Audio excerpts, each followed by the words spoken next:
Yo, what's up, everybody? I wanted to make an official statement on the whole Rem versus M issue. A lot of people have been asking me, there's been some new players, should I go for Amelia or should I go for Rem? And it is definitely a hard choice because these characters are complete opposites of each other. They're not even close, they're opposite ends of the spectrum. Amelia is crazy magical burst damage. She can just burst damage with the best of them. Rem here is actually sustained damage. Okay, Rem can do great damage as well. She's not going to be able to just burst it out like Amelia, but Rem can transform and have 30,000 hit points for a boss or an enemy to have to eat through to take her out.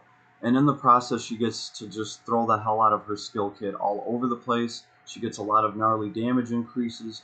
So they are completely opposite characters. One's physical damage, one's magic damage. One is non-element, one is ice element. And if you think that gives Rem an advantage, be aware that we do have non-elemental shields in this game now, so it's not like the Randy meta where Randy was running around unchecked doing godly amounts of damage to everyone and everything because there was no non-attribute shield at the time. So there is damage reduction to go against non-attribute attacks at this point in the game. Okay, so as far as whose damage is going to be more applicable, we have Rem, who's doing non-elemental damage, but we also have Amelia, who is locked into an element. Right off the top of anybody's head, they're going to say that Rem's damage is going to be more applicable. But here's the thing. Amelia gets to ignore half of your resistance. And she also gets to ignore half of your mind, too. So effectively, even if you run into a monster that has 100% ice resistance, Amelia is going to be able to break that resistance by 30, so it's going to be down to 70% ice resistance, and she's going to ignore half of that, right? So effectively, she's still going to be doing 65% of her damage is going to be getting through to a mob that has 100% ice resistance. So Amelia, her ice damage is applicable all over the damn place, and on the plus side of that, if your enemy is actually weak to ice, she gets even more of a damage bonus to that, right? So it's kind of hard to compare them and say, well, which one of these has damage that I'm going to be able to use more, because especially against Amelia, even if you have something to protect yourself against ice, she gets to pretty much cut it in half and disregard it anyway, so that damage is still going to be getting through. So either one of these characters is going to have very applicable damage. That's what I'm going to say. So it's going to come down to which one of these girls do you want to run? Which one do you want to see running around across the screen kicking ass for you? What's your gut telling you, right? So this is what I've been telling people. Um, if one of them just seems to be a little bit more appealing to you, just go with that. At the end of the day, it's whatever's going to make you happy. They're both very effective, very powerful characters. The one thing that I will say right now, as far as some sort of edge, Amelia is a little bit easier to power up. Because if we go into the marketplace, we go into the event, here we go. There is Amelia Prisms right here. They do cost 1,000 of these gold. These event currency to get. I've managed to get one of them so far. I'm working on the other one. To me, this is the most important thing. I haven't even gotten anything else. There's still even tickets here. I won't be getting any of this other stuff until I get Amelia's other prism. For those of you that don't know, new to the game, these prisms are what give you bonus SC. This is how you take your character to the next level. And right now, it is fairly easy to grind out shards for either one of these characters. Look at my Millium. I just awakened Millium all the way. I had to grind shards out for her for the longest time. Mind you, I pulled duplicates of Millium off of her Collat, right? And I've been grinding shards for her. She's fully woke, but her SC, if we look at Millium's SC, she's at 55 SC and she has some bonuses. So Millium is at 60 SC. And I've had this character. I've had this character for a while, and I've been grinding shards out for her and working on that. So she is at 60. Let's look at my Amelia, who is just as woke. And instead of being at 60 SC, she is at 72. 12 more SC, and she's about to be at 74 because I will be getting her other prism, which is going to add 2 more bonus SC. So 60 and 74 SC, those are completely different characters. Right? 12 SC is such a huge difference. It's like a few more abilities to add to what you already got going on. That is what takes these characters to the next level. And right now, Amelia seems to be the easiest character to grind out in this game. So if you're a new player, kind of keep that in mind, because those prisms are available at the shop. Now, maybe they'll add something like that for Rem. Okay, I'm not complaining at all about Rem and grinding shards out for her. I just got Rem yesterday. Obviously, I can't wake her. I have 81 shards. And I just started running around with her. I'm sure I will get to the 400 mark to awaken this character all the way. I just don't have enough Prism Souls. I'm actually trying to pull dupes of characters right now just so I can get more Prism Souls, because I know this is something that I'm going to have to do for her. But as far as her SC, this girl is already at 53. Do we have any bonus? We have... Okay. So... this girl is at 57 SC right now, straight out of the box. Compare that to Milim. What is she at? Yeah, Milim has 3 more SC than my Rem that I just got yesterday. And mind you, I had to actually grind shards for Milim. So this is just a huge advantage that these characters have. You're going to be able to power them up instantly.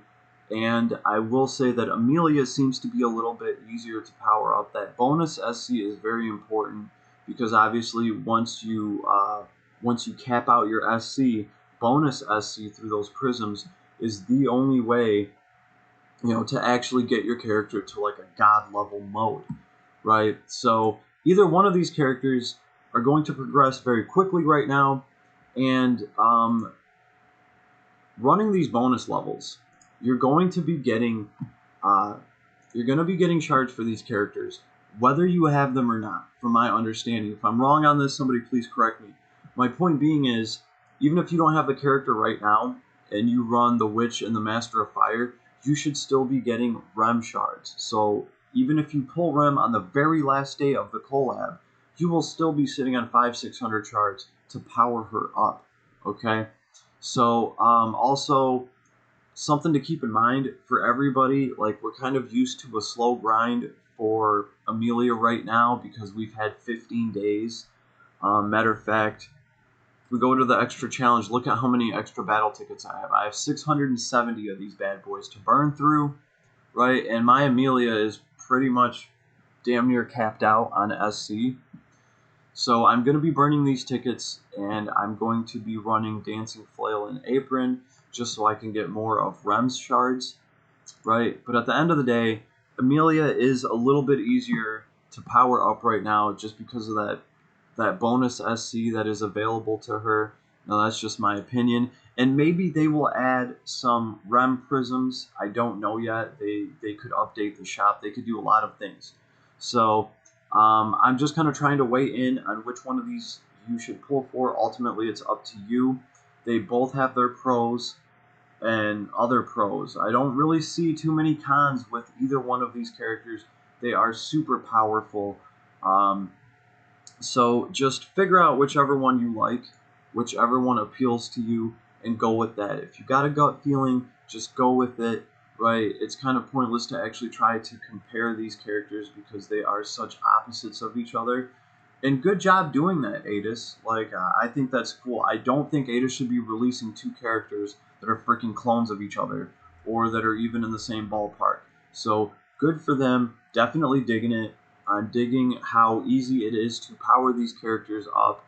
And realistically, I could see why Amelia would be a little bit easier to power up because she has to compete with Zexus. A lot of people wouldn't want to pull for a unit like Amelia if they have Zexus sitting there at ADSC. They're going to say, well, my ice element is covered, and they're not going to give her a chance. So I think this is why Adis did this with her. By the way, in my personal opinion, Amelia does blow Zexus out of the water because she breaks ice and she can ignore half of it. She can ignore half of your ice resistance. So that is huge. Her damage is always going to be getting through. So she's definitely an upgrade, and she should be. She's a limited collab character, right? I know there's a lot of diehard Zexus fans out there, and he has done his part in this game, right? But yeah, either one of these characters is going to be great. One thing I kind of forgot to mention to you guys. Well, no, I didn't. I've been pushing this, guys. Just because you see me doing polls on day one to get characters, it's for the channel. It's to review for you guys, right? The smart thing to do in all of these gacha games is to wait. Gacha's natural enemy is a smart and patient player. Gachas cannot stand that shit. The reason I'm saying this because today I had 25 tickets, 25 event tickets, and I looked at them and I said, this is going to give me absolutely nothing, right? By pulling these characters on day one, you are forfeiting all of the free pulls that they're giving you. You're forfeiting all of the daily pulls, because realistically, I could have been patient and I could have pulled this character off of one of the tickets, waited till the end, and maybe done 2 multi-pulls and got the arc. And I could have cleaned this whole banner out at minimal cost instead of, dropping 300 pulls on day one just to get both of them. And then quite literally just kind of throwing your tickets away, throwing your dailies away. I'm always telling people to be patient, right? I might not be the best example of that, but that's why I'm reminding you guys that the reason I do that is for the channel and so that I can review these characters and put a review out so you guys know what you're pulling for. Okay, I mean, anybody can read off of a spreadsheet. I actually try to run the characters because a lot of times things change, things get nerfed. I want to look at the finished product and review it and put it out there so you guys have an idea of what's on the banner and what you're pulling for. And I try to get those videos up as quick as possible, okay? So if for some reason I don't have a vid up on a new banner, go check out Big MCC. He is more punctual than me, and I agree with him on just about every damn thing anyway. And his vids come out right when things drop. Okay, so he's just a little bit more punctual than me. If you ever find yourself waiting on one of my vids because a banner's up and you're not sure if you should pull on a character, go check out Big MCC's channel, and he'll give you a great idea of what character's up right now and how potent they are. All right, but my advice stands. Be as patient as possible. That's why it's good to see people asking me right now which character they should go for. It means that those people actually save their resources till part 2 of the collab dropped, and now they're looking at both of the characters, trying to make the best decision that they can. I fully encourage this. This is what all players should be doing. To be perfectly honest with you guys, if I was a free-to-play player or a normal player, if I didn't have this channel, honestly, I would be doing every freaking daily pull that I could. I would be dropping every single ticket that I could before I spent any of my lapis doing 10 pulls. I would probably only do 10 pulls, towards the very end of the banner, like 1 or 2 days before the banner was gone, and I knew that I threw all my tickets and did all my dailies, okay? There's nothing worse than having to do 10 pulls that you didn't need to do. Right, so that is my advice for the day. I'm just reminding you guys, and for everybody that did try to go in and through 20, 30K and didn't get the character yet, this is only day 2, amigos. It's only day 2. You still got time. You still have those dailies to do. You still have 30, 40 tickets floating around out there. I don't even know how many there are, but I literally had like 20 pulls today from tickets, so I'm assuming that you will too. And since this is only day 2 of the event, part 2, there's going to be more tickets, there's going to be more pulls to do, and you sure as hell have more dailies to do. So, do not get discouraged. Think, stay positive. All the goodness will come your way, right? You still have plenty of time. On that note, enjoy the game, everybody. I will talk to you all soon. The comments are open. If you got anything to add, if I missed anything, feel free to leave me a comment. And yeah, peace, everybody.